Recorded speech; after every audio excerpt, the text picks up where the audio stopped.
So students and teachers, welcome to Healthy Minds. You've probably arrived through Whova, but please remember we're using this Zoom chat for chatting purposes. And we won't be using the Zoom chat through Whova. So if you have questions, if you want to provide comments, feedback, etc., please use the chat feature here in this Zoom. So if possible, I would like to invite the teachers to turn their cameras on and turn them facing the class. If not possible, that's okay. We would ask that if students want to ask questions, that we have them, if they would like to, come up to the microphone in the classroom, if teachers can help facilitate that. If not, again, please feel free to use the chat feature. And then we will be calling on classrooms. If you would like us to take a pause and answer a question, I would ask the teachers to please put up your hand in the Zoom and we will make sure we come to you. So with that, I am going to turn this over to Captain Shea to talk to us about the excitement of a career in firefighting. Thank you so much for being here. Hi students, hi teachers. My name is Tim Shea. I am a fire captain and paramedic with the town of Ayer Fire Department. I've been a firefighter for 27 years. All my family were firefighters dating back to my great-grandfather. So it's really a career that I hold true and that my family has been part of for a very long time. So my goal today is, because of COVID several years ago, we couldn't have any open houses at the station. We used to have kids come down from school. We used to have Boy Scout and Girl Scout troops come in and view the station. So Mount Wachusett Community College was nice enough to come in and film a video of the tour of my fire station. So I'm going to share that video with you today. It's kind of broken up into 3 parts. It's about 20 minutes long. And what I'll do is I will stop it during certain parts to see if you have any questions about what you see. There's no such thing as a silly question. Really good information in this video. So without further ado, let's see what my fire station looks like.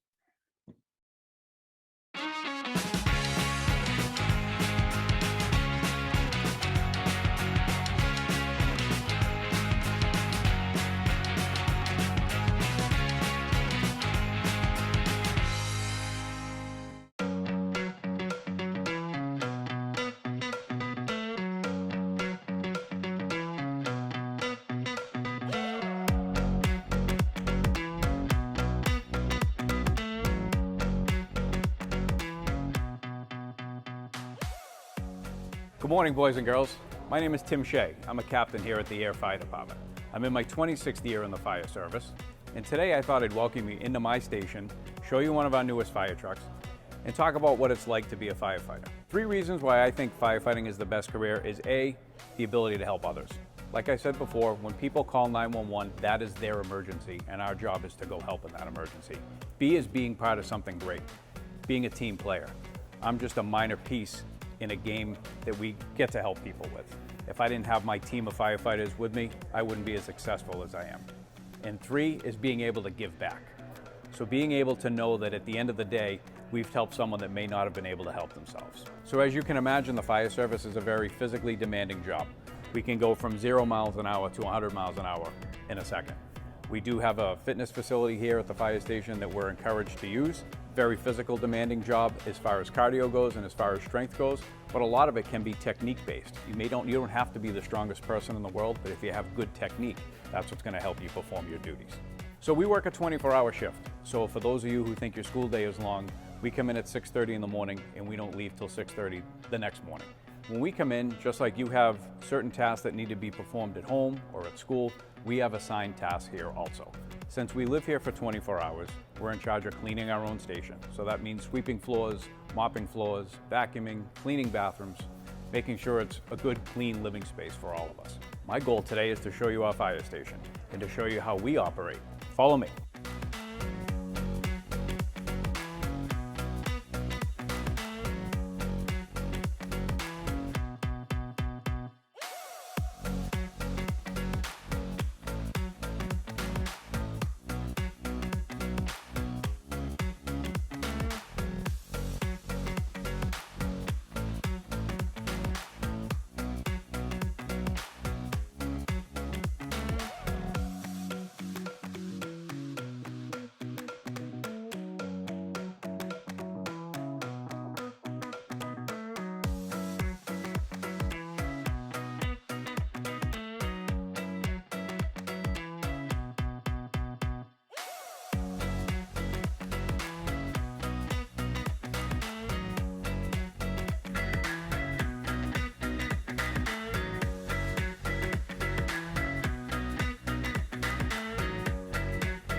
So one of the things I wanted to do today was give you a tour of the apparatus that we have here.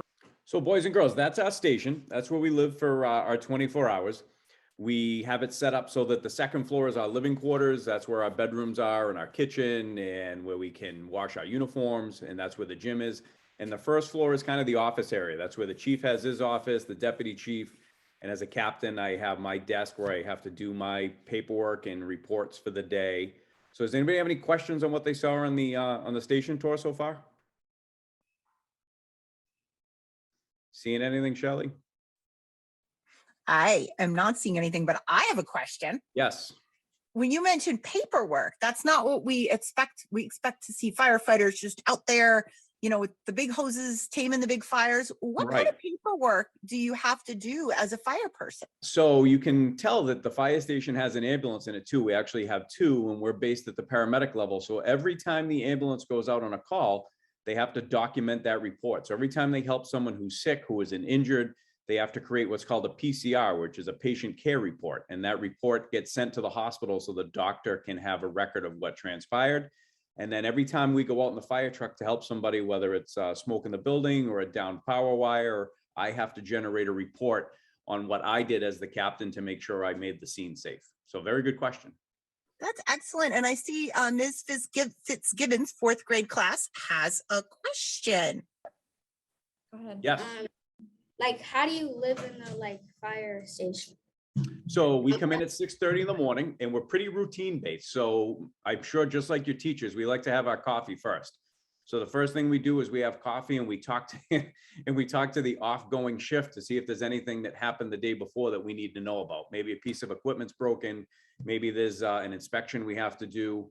And then we get right into checking the trucks. So the two paramedics on the ambulance check the equipment to make sure it's good to go. I check my spot on the engine, make sure my air pack's all set, it's full of air, and I have my gear laid out a certain way. And then we get right into cleaning. So after the cleaning's done, we kind of have breakfast, do some training.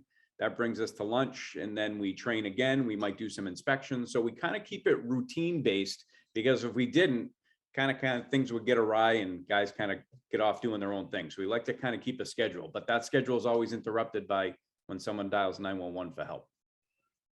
Good question. I see we have a couple questions from our Rheingold class. Number one is, what's your favorite part of being a firefighter? And number two, why do you have weights? So we have weights. I'll answer that one first. So it's a kind of physically demanding job, as you saw in the video. So we have to lift a lot of heavy things. The hoses are heavy. The ladders are heavy. The gear we wear itself is heavy. When we get into the video that shows all the bunker gear and the air pack we wear, that's another 130 pounds on top of what you weigh. So if we're not in good physical condition, it makes our job that much harder to do. My favorite part of the job, obviously, is helping others, being able to be a little bit of a problem solver. We might have somebody that calls the fire department because their sink is leaking and they don't know who else to call. So we kind of have to show up and be a little plumber, a little electrician, a little problem solver. So generally the rule we use is, if we can't help you, we will find someone who can help you. So being able to help people like that's pretty important. Great. And I see Ms. Fitzgibbon's class has another question. Go ahead, Jayla. Do you guys ever get called at 3 a.m. in the morning? We just went out this morning. I just came off my shift this morning. I get home around 7. We sent the ambulance out to Devens, which is the community next to us. We provide all the paramedic level services for the communities around us, like Groton, Shirley, and Devens. And we sent the ambulance to the prison in Devens to pick up someone who had chest pain, and they took him to UMass. So yeah, we're up all hours, all nights. No wonder you need a lot of coffee. That's why we need a lot of coffee at the station, correct. So I have another question about what do you eat, and do you cook all your own food? So you imagine I work with the same 3 firefighters on my shift. We just got 4 more firefighters that we hired in February. So that's a huge difference for us. So no, we went from a shift strength of 3 to 4. So I live with these guys 8 days a month. I find out really quickly what their likes and dislikes are for food.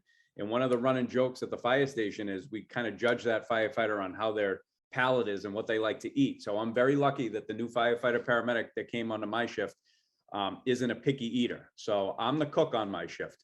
We decide at lunchtime what we're going to have for dinner. Everybody kind of has a say in it. And then I go do the grocery shopping and we cook, and then we take the bill and we split it up 4 ways. So the Firehouse Kitchen is kind of the central point of the fire station. We kind of solve all the world's problems at that table. That's very exciting. Thank you. So it really does help to have someone who's a good cook on your Yes, team. it does. Right. Great. You mentioned guys, and I'm just wondering if there are any females in your firefighting force or that you are familiar with. Sure. So we use the slang term guys, but you know what? There are just as many female firefighters as there are male firefighters throughout the country. Actually, not as many, but there are quite a few. The city of Fitchburg has 2 females. Leominster has 3 to 4 females. We have a call firefighter on our job, meaning she shows up when she's not at her other full-time job. And her other full-time job is she is a fire lieutenant for the town of Concord. So we do have firefighters who are female, and that's why the term is firefighter, not fireman, because we take males and females. Anybody can do this job. Just have to be dedicated to it. That's awesome. You hear that, girls? Girl power. I'm going to turn it back over to Captain Shea to continue with the video, and please keep your questions coming. Okay, so let's continue. We're going to talk about the fire trucks that we have at the station. We have here in Ayer 2 basic kinds of apparatus: is an engine company and a ladder company. The ladder company goes without saying. We have a 75-foot ladder on the top of our truck that we can use to reach higher stories. Our engine carries 750 gallons of water. So if everybody can imagine a regular gallon of spring water, this truck carries 750 gallons. And we can use that water quickly if we don't get a hydrant into us that gives us some water. We lay our gear out at the beginning of each shift so that we're all prepared to go. No matter what the emergency is, we bring all our equipment with us on the engine. And it's all laid out in compartments by different avenues as far as what we need for equipment. So for this first one, you'll see that this is the cabinet that's set up directly behind the firefighter. He has access to an extinguisher, some forcible entry tools, a spare air pack for the driver. So what you'll see here is a couple fans. Sometimes people may not be the best cooks and burn a little food in their house, set off their smoke detectors. We can use some portable battery operated fans and blow that smoke out of their house for them. Let's get on and check out the next compartment. This is a pretty important compartment. One of the terms you'll hear in the fire service is a term called Rake, and that stands for Rapid Intervention Team. That is a group of firefighters who are assigned at a fire strictly to help other firefighters who may get trapped or injured. This compartment contains all the specialized equipment we need to help rescue another firefighter. So when we talk about being prepared for all different kinds of calls we go on, the one call that this one goes on majority of the times is motor vehicle accidents. And when we get to a motor vehicle accident, sometimes someone might be trapped in that vehicle. And our goal is to remove that vehicle from the patient as opposed to removing the patient from the vehicle. In this compartment, you'll see a couple new tools that we developed or that we had purchased with this new vehicle.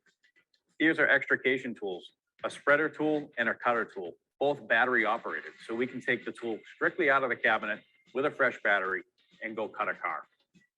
So the back of the engine contains some pretty important equipment as far as us getting a water supply during a fire. If you notice up top, the yellow hose that you find underneath the safety netting is what we call our supply line. It's a 5-inch hose that carries 2,000 gallons of water per minute. We would use that hose to hook up to a hydrant and supply water to our pump. Because remember, we only carry 750 gallons of water. And depending on what size nozzle we have on the hose line, we could use that water in under 4 to 5 minutes. So it's important that we get our own water supply. Some of the equipment that we have here are valves that hook up to the hydrant and tools to take caps off the hydrant, open up the hydrant, and give us a water supply. You'll notice that our ladders are now contained inside the fire apparatus, where the older trucks, they hung on the side. For safety reasons, keeps them cleaner, keeps them ready for use, and they deploy quicker. This hose right here is what's called a Blitz Gun. That's an unmanned monitor. That's a hose line and a well-sized or good-sized nozzle we can pull off, put on the ground, and that'll flow 500 gallons a minute. And we don't have to commit a person to it. We can set it up and it can stay by itself. Great for hazardous areas such as gas leaks, propane leaks, where we have to protect an area and not commit a firefighter to that dangerous area.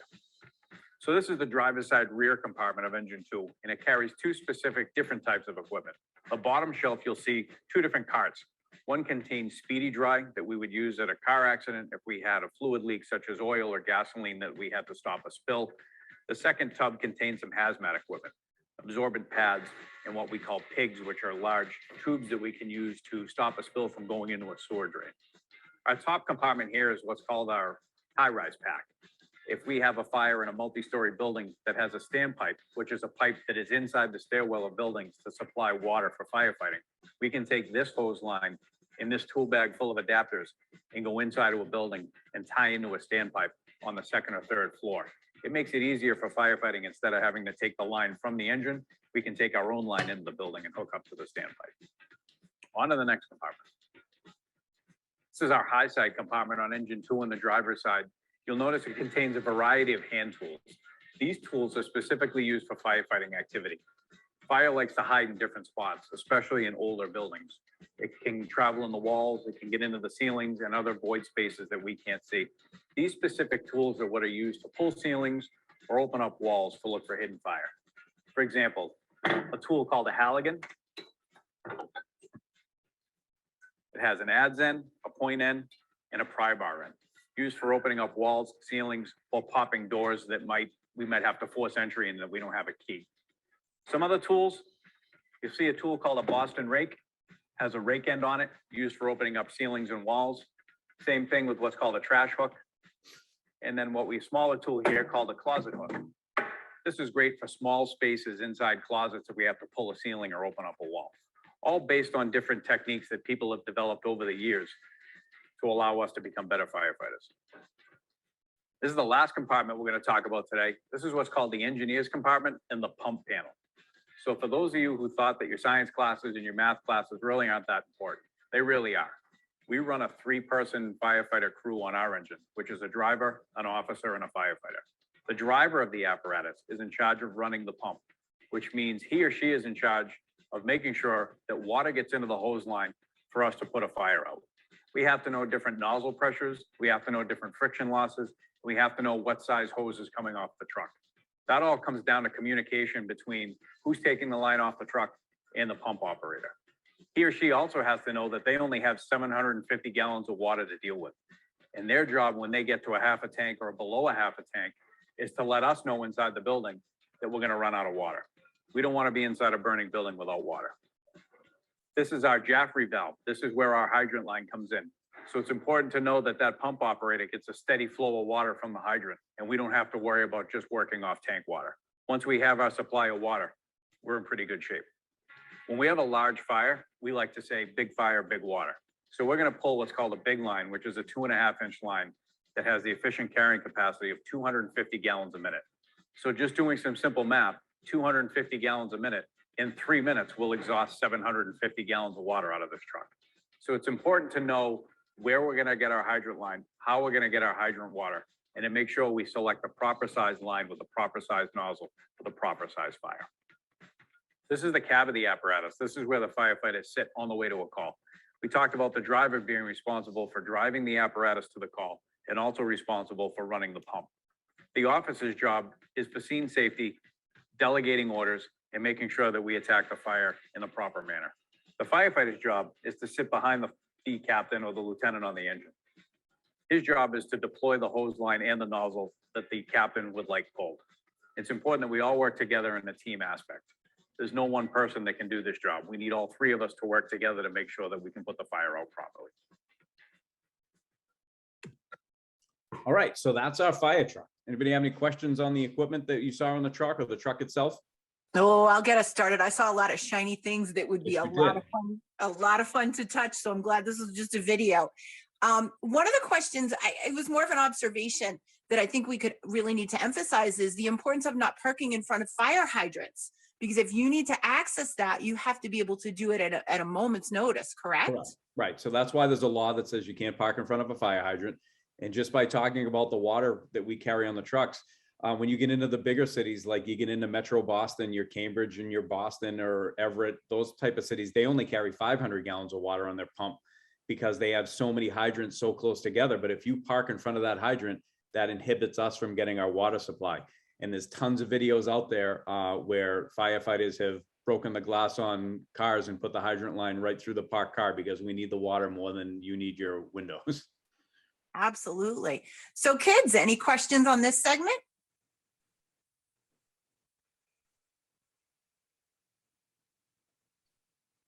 All right.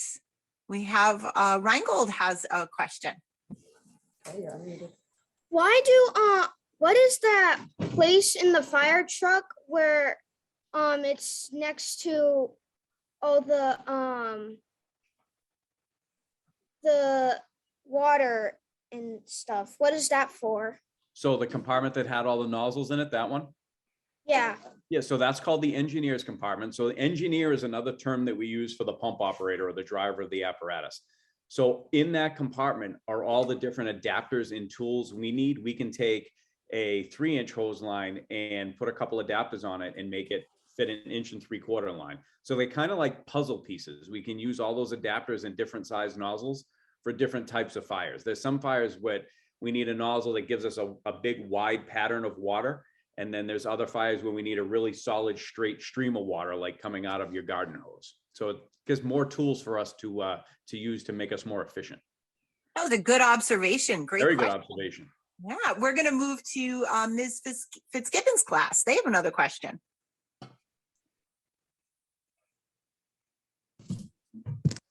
When someone calls a 911 call, does it go straight to you guys? So that's a very good question. So when you dial 911 from who has a home phone? Does anybody still have like a phone in their kitchen wall, like, or in the living room or in the bedroom? So those are kind of, and they're important, but you'll notice that more and more households don't have a home phone anymore. So my house does not. My kids are 18 and 20. Everybody has their own cell phone. We don't have a house phone. If you dial 911 from your house phone, that rings directly to the city or town if you live in.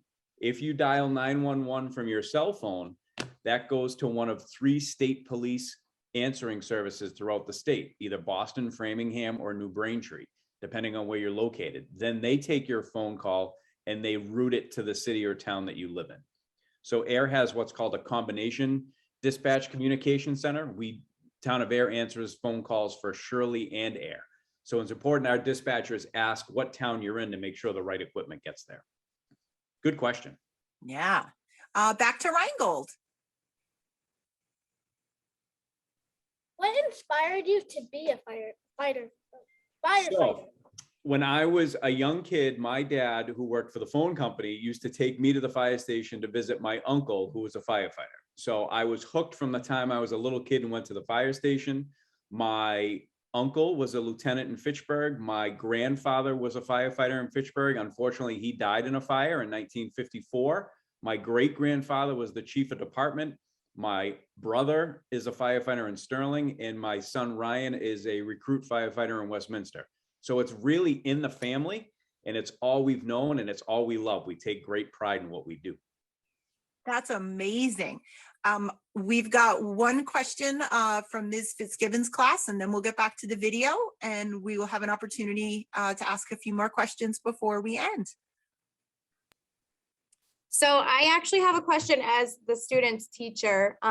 Could you just talk again about the importance of character traits like working together to be able to be successful in a job like this? Like Absolutely. What character traits do you inspire these kids to have if they look? So it's great that you asked that. So we just, in the 4 firefighters we hire, everybody can have a great resume, which is all your things on paper, your education and what your talents are. But we're looking for someone that is a team player that fits into our environment. We need someone who is not a me person. We need someone who is a team person. We always joke that there's no I in team, and there really can't be in the fire service. There are so many different roles that need to gel together. We need someone who can take constructive criticism. We need someone who has good moral character, someone who, when they go into a house for someone who's sick, isn't going to see $50 on the table and steal money. We need people trust us to come into their house on their worst days. So we need people of good, like we say, good integrity, good character, people that are trustworthy, people that like have a high work ethic, people that are friendly. We have the garage doors open at the fire station during the summer, and we get a numerous amount of people that stop by and they want a recommendation on where to eat dinner in town, or they need their directions. And if we're kind of standoffish and we don't have that very welcoming personality, it doesn't bode well. So those are just some characteristics that we look for in the fire service. That's awesome. I have one quick question, then we can get back to the video. Are all firefighters EMTs and vice versa? So there are 3 levels of care in Massachusetts. There is an EMT, which is an emergency medical technician. That is the basic level of care you can provide. The next step up is what's called an advanced EMT, and they can do a couple different skills like start IVs, put breathing tubes in, things like that. And then a majority of the firefighters in air are paramedics, and I'm a paramedic. What that does is that is the highest level of care we can provide pre-hospital. So in the street, we bring a box load of medicines. We can treat asthma attacks. We can treat people whose heart stops or people who have bad rhythms. We have a cardiac rhythm, cardiac defibrillator. We have breathing tubes, IVs, anything you can imagine health-wise, we can really do in your house and get you hopefully feeling better before we get you to the hospital. Oh, that's fantastic. Thank you. Let's get back to the video and then we'll have a chance for a few more questions. All right, so the last part of the video is kind of the important one. This is the protective gear that we wear. So the gentleman you're gonna see in the video is my son, Ryan. He is a senior at Oakmont and he is a intern at the Westminster Fire Department, and he's also a recruit firefighter there. So he was nice enough to come in and put the gear on while I talk about it. So boys and girls, one of my goals today is to put one of our students in some firefighter gear to show you what it's like getting dressed, from the time they step into their boots to the time they put their air pack on to breathe the good air that we bring into a box. We want to show you that we're not someone to be afraid of when we go into your house. Just like you go out and play in the snow and you don't want any exposed skin in your ears or your neck or your hands, for us, we don't want any exposed skin so that we don't get burned in a fire. So when I get my assistant dressed here today, step by step, you'll see what we look like when we enter your house if it's on fire. So Ryan's going to demonstrate how we wear our turnout gear. Like I talked about earlier, it's all about encompassing ourselves so that we have no skin showing. You notice some of the boots that we wear in the station have zippers on, so it's easy to get in and out instead of having to untie our shoes all the time. The first piece of protective equipment he's going to put on is his protective hood. This will protect his head, his ears, and his neck. So the next piece he's going to do is step into the boots. You'll notice that the pants are pushed down over the boots to make it faster for us to get dressed. Pants get pulled up. We have suspenders that help hold the pants up.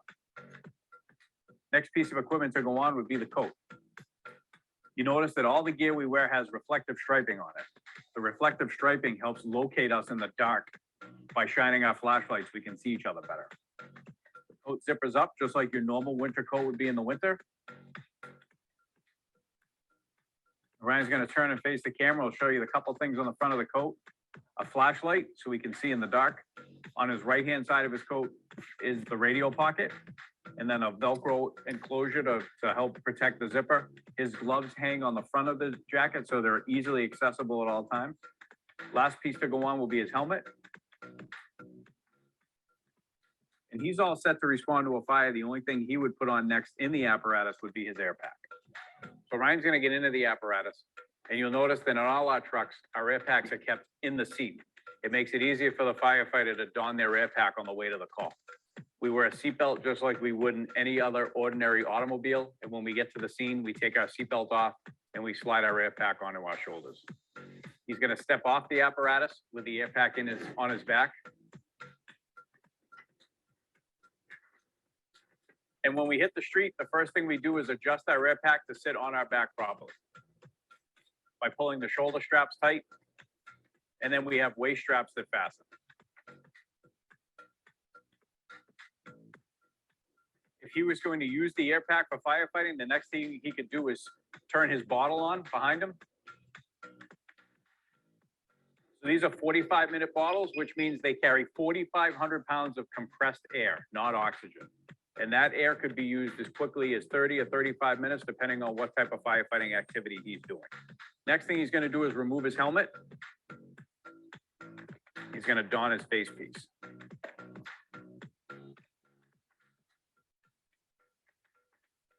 He's going to check to make sure he has a good seal, which means he's going to take his hand and put it on the front of his mask and try and breathe in and out. If he can't move any air, then he knows he has a good seal.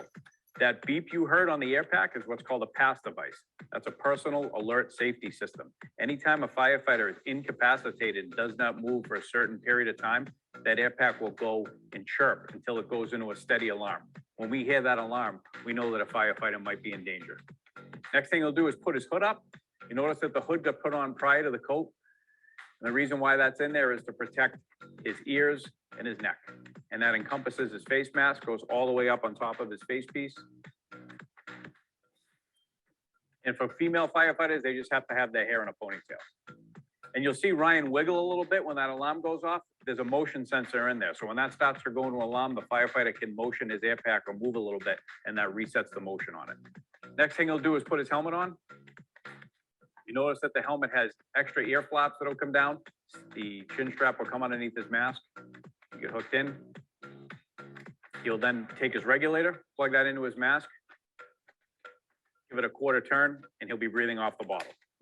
When he takes that breath, it's on what's called a demand system. So the demand system, every time he inhales, he'll get air from the bottle.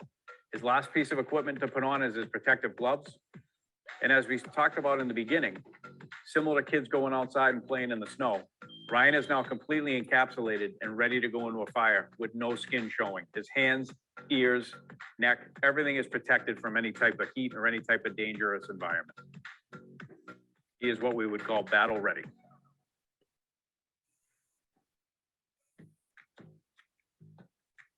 So just another couple fire safety reminders for you children who may have a fire in your house. Remember, get out and stay out. Everyone should have a meeting place, and that should be a meeting place that's decided upon with the grown-ups in your house, whether it's a tree in the front yard or a flagpole, somewhere where everybody can go and meet and check on each other to make sure that they're out and they stay out. I have animals in my house. I have a dog and 2 cats, and I know how important family members they are. But leave that job to us. When we show up and your dog or cat, or some other animal is still in the house, tell us, and we'll do our best to go in and get that animal. We're prepared, we're trained, we have the equipment to do it. Don't hide in your closet. Don't hide under your bed. When a smoke alarm goes off, exit your house. Just because it goes off and you think maybe it's somebody who burned some food, maybe there's a fire in the basement, or maybe there's a fire in another floor that you can't see.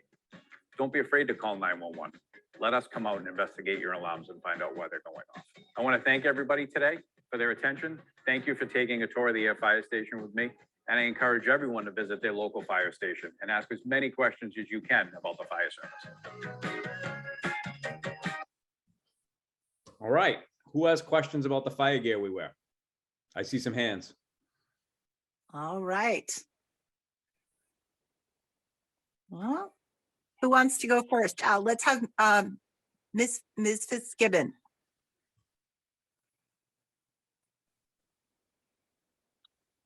No, okay, we'll go to Rheingold first.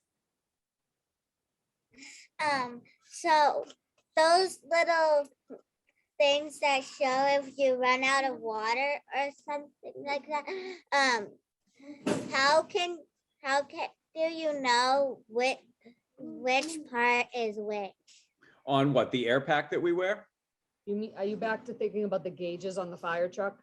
Yeah. Sorry, Oh, she's yeah, talking a little we bit can talk fire about that. Right, so just like you guys do in school, I'm sure when you're doing math or you're doing reading or you're doing science, you guys practice, right? So it's kind of tough to get the concept on the first try. So we train a ton. So every day we have to do some type of training. So the new firefighter that's on my group, for the last couple shifts, we've had him outside hooked up to a hydrant so he can learn the different gauges on the truck. It really comes down to just being able to know what gauge, what does what. And the only way to know that is through practice, practice, and practice. All right, we've got about 10 more minutes, so we've got plenty of time to get to all of your questions. And I'm going to go now to Ms. Fitzgibbon's room. Hi, honey. What if you run out of air? What if they run out of air? Oh, she said, what if you run out of air? If I run out of air, so what's tough to see in that video is that regulator that Ryan clipped into his face piece has lights on the inside of it. So I can know by looking at the lights how much air I have left. And I also have on my air pack a shoulder gauge, so I can look down at it and see how much air we have left. The one thing we try and remember is that's a 45-minute bottle full of air, but depending on what kind of work you're doing and what kind of shape you're in, people may use air at greater speeds than other people. So as much air as I need to get into a spot, I need the exact same amount of air to get out. So we have to keep track of that. Can you explain why it's air and not an oxygen tank? So who's had fire training at all? Any type of like safe school? Anybody learn the fire triangle yet? So there's three sides of the fire triangle: heat, oxygen, and fuel. Those three mixed together make fire. So if I had oxygen in my tank as opposed to air, that oxygen could help flame fire. So the regular air we breathe, we squeeze 4,500 pounds of it into that air bottle. Awesome. Okay, we're going to go back to Reingold. So, do firefighters like sleep in the firefighter stations those weeks or not? So we work, I work a 24-hour shift, and then I have 3 days off. So yesterday was Tuesday, so I'm not due to go back to work until Saturday. So if we're at the station at night and it's quiet, nothing's going on, we're allowed to take a little nap, just so we're fresh and rested for the next call that comes in. And Ms. Fitzgibbons, your class has another question.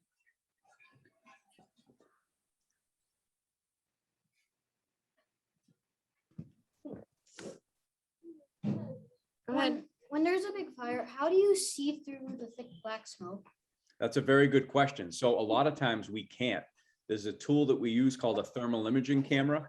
And as the captain, that's my job to carry that camera. And what it does is it can give us heat signatures through smoke. But sometimes it's impossible, that it's zero visibility. So when we get into a house where we can't see, you don't see us walking. You see us, you would, if you were there, you'd see us crawling, because we have to feel with our hands in front of us to make sure there's no tripping hazards and make sure there's no holes in the floor. So a lot of it just deals on training, because sometimes we just have zero visibility in that house.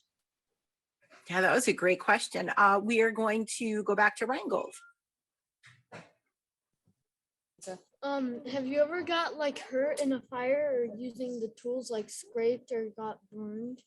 Yeah, so a couple minor things. We had a locomotive fire, so like a big train that came into the depot in Ayer, and the guy called and said his train was on fire. When we get over there, it was a battery fire, and we went to go put the battery out, and some of the acid kind of splashed back and got me in the eye and got me in the face.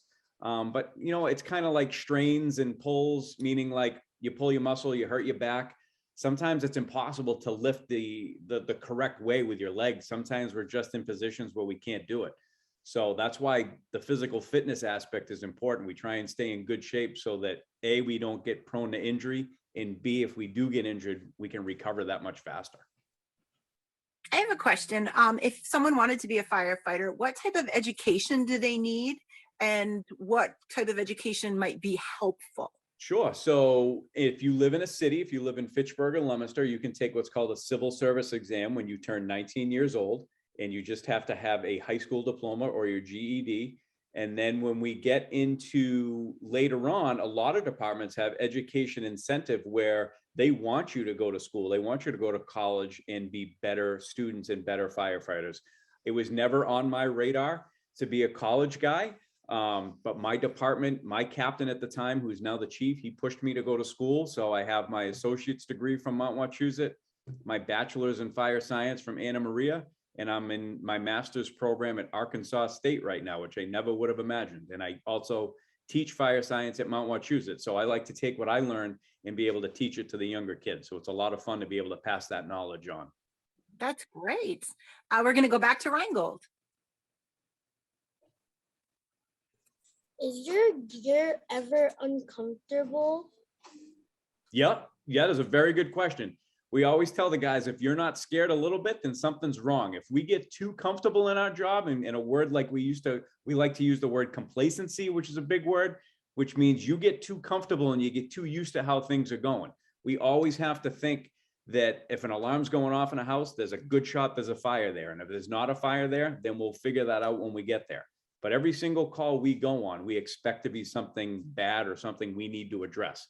And if it's not, it's a false alarm or it's a bad battery in a detector. That makes our job a little easier, but we have to always expect the worst. That's a great question. I was thinking about comfort too, as I was watching that video, putting on all that equipment. Is all that equipment really heavy?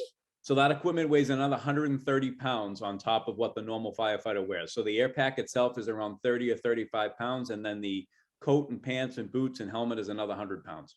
Wow. So you do have to be in good shape. Drink a lot of water in the summertime to make sure we stay hydrated, because we sweat a lot in that gear.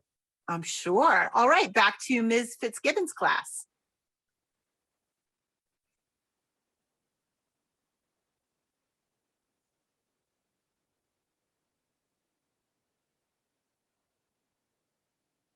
Well, I've got another question while we're waiting. If someone wanted to visit a firehouse and see these things in person, how would, is this, you could drop by? Should they call and make an appointment? Is that even possible? Sure. So Just all wondering. towns and cities are different. We're kind of opening or open to visitors in Ayer, meaning like in the summertime, the doors are always open. We have a lot of people that live downtown that will stop in with their kids and they want to see the trucks. We're very respectful of that. We like it when people come in and ask questions and want to know what we do. Other cities and towns, they want you to call and make an appointment, especially with COVID. But generally, fire stations are pretty receptive to having visitors because we like to talk about our job and what we do. That's great. Do we have anyone else from Ms. Fitzgibbon's class? Well, I don't know about you all. All right, go ahead. Oh, Sorry. no. One more question, sorry. Okay. Have you guys ever got 2 phone calls in a row? 2 calls in a row? Yeah, so we have to handle the first call that comes in. And then what we do is we handle the second call as it comes in. And sometimes we may not have the equipment to do that. So we use what's called mutual aid. We'll have other cities and towns come in and help us out. And then we provide help to those towns. So for example, fires in cities and towns are ranked by alarms. So many alarms get you different equipment.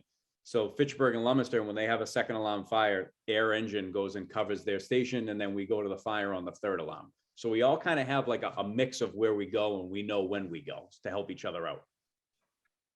Well, I'm going to say something here. As a nation, we are pretty good at thanking our active military and our veterans, but I think we could help we could give a lot of thanks to our first responders locally that they deserve and maybe we don't do as much of.